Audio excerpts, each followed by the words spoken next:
Hi there, Hellier College math students. In this video we're going to look at TSA, total surface area.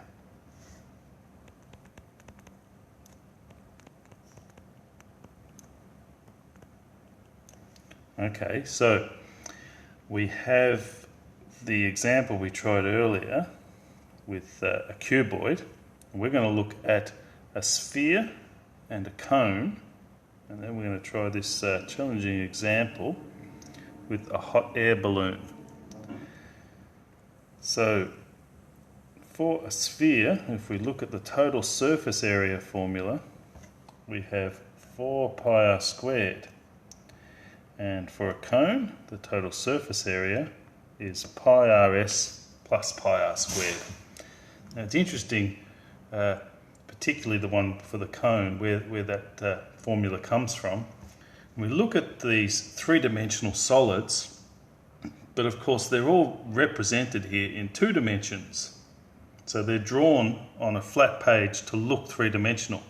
But for the cube, in the case of the cuboid, for instance, if we look at its net, which is if we were to cut it up and fold it out, it would look like this. For a pyramid, we've got this type of a net, so a square base, which forms that square in the middle there, and these triangular sides. There are 4 sides there on that side and that side as well. So we're finding the area of the net, really. The area of the net is the total surface area of the shape. Now, the cone is reasonably straightforward. If you were to cut down one side and unfold the curved surface, you'd get this shape here. So that's the curved surface of the cone. But of course there's also that circular base. So down in here, the circular base of the cone. We need to account for both of those. The net for the sphere is always a funny one. Like, you know, imagine if you took a basketball or a soccer ball and you wanted to cut it up and make it look flat. Well, this is the best representation we've got of that, but you can imagine that it'd be pretty hard. Like, you'd need to cut it into pretty small pieces to get it to flatten out. It would still want to go back and curve into that shape. But anyway, these are the 2 formulae that we're working with for these ones, these examples here. So to find the total surface area of a sphere, so we'll say TSA, and we're finding the area of this whole curved surface of this bowl shape. Okay, so we've got 4 times pi times the radius, which is the distance from the centre of this sphere to the edge, which is 3.2 squared. Okay, try putting that into the calculator. See if you can get this answer. And the answer is 128.68 square metres. Alright, that's all well and good. Let's do the surface area for the cone now. So the total surface area of this cone, we have the curved part, which is found using these things. We've got pi times the radius, which is 5, multiplied by the slant height. Now that's that height along the diagonal side here. So the slant height, S for slant height, which is 8.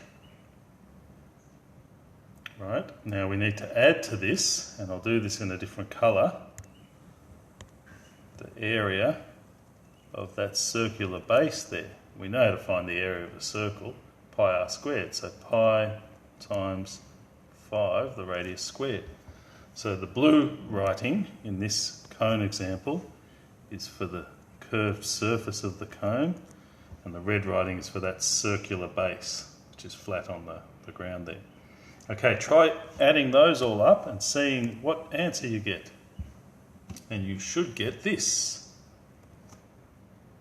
204.20 square centimetres.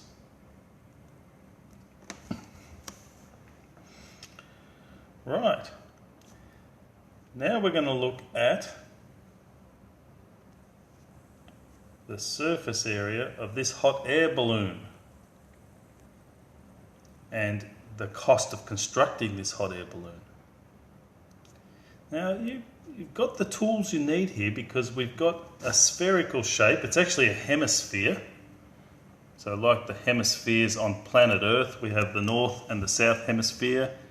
If you were to take the Earth and chop it in half, you get a hemisphere, which is like half a ball. Imagine if you chop or cut an orange in half, you've got two halves, you've got two hemispheres. Now, that means we're going to need to adjust the formula for a sphere somehow. You might be able to figure that out on your own. We also have a cone-shaped part to this. Now, there's also some adjustment required there if you think carefully about the total surface area of this shape. So if you want to pause the video and go ahead and try this on your own, try it now. Then I'll have a go at it. Okay, so you may have tried this problem at this stage and gotten stuck on a couple of things, or maybe you just flew through it and all you want to do is know the answer. Before that though, I just want to give a couple of clues, just in case there was something you forgot to take into account. Now, for starters, the dimensions here. Well, we're told that the diameter of this hot air balloon, so the diameter across the hemisphere, is 30 metres. So that means the radius must be 15 metres. So that's going to be important. Now the overall height from top to bottom is 35 metres.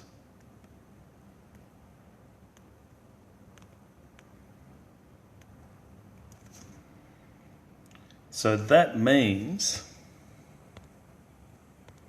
if we know that all of this is 35 metres from here to here, well, remember the radius is from the centre to the edge, so this is 15 metres here as well, and this bit here has got to be 35 altogether, so this must be 20 metres. So the height of our cone is 20 metres. Now we've got all the information we need to get the hemisphere part, that half a ball on top of the balloon. However, we need to find this slant height for the cone. We need to figure out what that is. So you might want to pause and go back and try that again, then I'll have a go at it.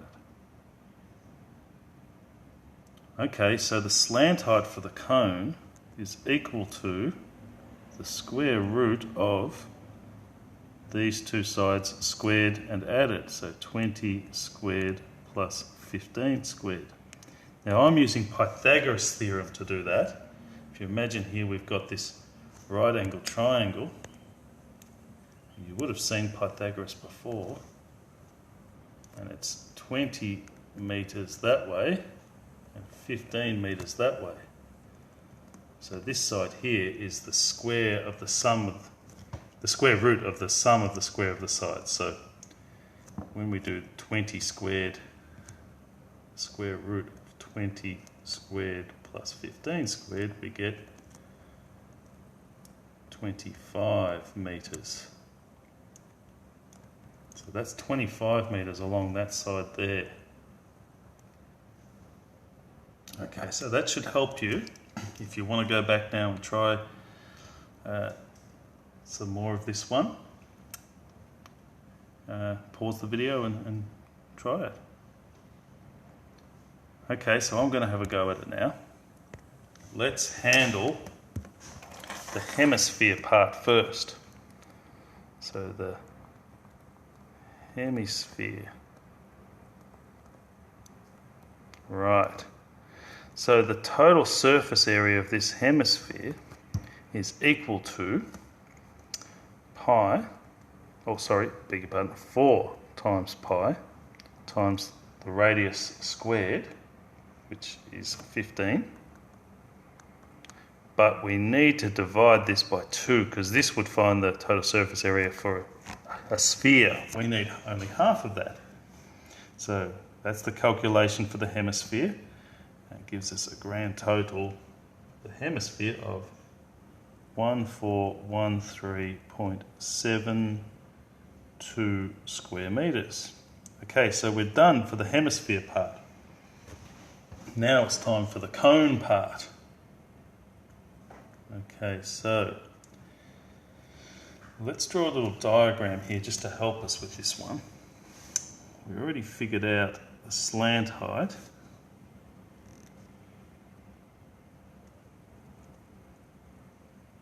Okay, so we know the slant height is 25 metres, and we know the radius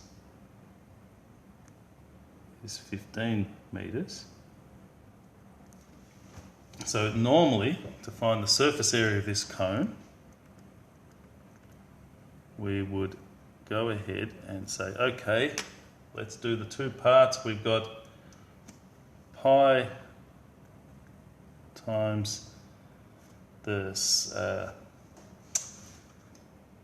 what have we got? We've got pi times the radius times the slant height, so pi rs, plus the circular part, pi r squared. However, remember that this circular part is open.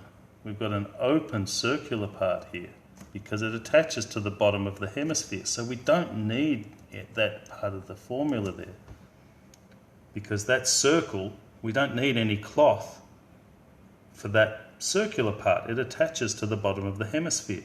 So we don't take into account the circular part. We remove that from the calculation. So now we can go ahead for the cone.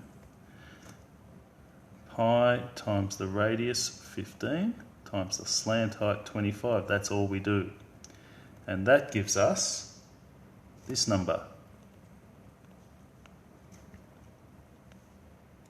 1178.10 square metres.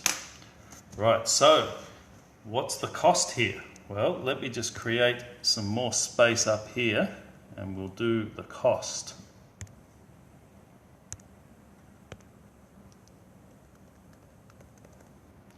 That's equal to the total surface area in square metres multiplied by 8.50, because it's $8.50 per square metre. So that gives us, if we add the two up, 1413.72 plus 1178.10 multiplied by 8.50. So we just add them up and multiply by 8.50. The cost will be, check this out, $22,030.45. Well, it's not a cheap balloon, but I'm sure it'd be fun to go for a ride in it, although probably pretty dangerous. Okay, that was a challenging problem, and you'll encounter some other ones that are challenging like this through the book. But hopefully this helps you give an idea of the sorts of ways you can manipulate these surface area equations to take into account the missing parts.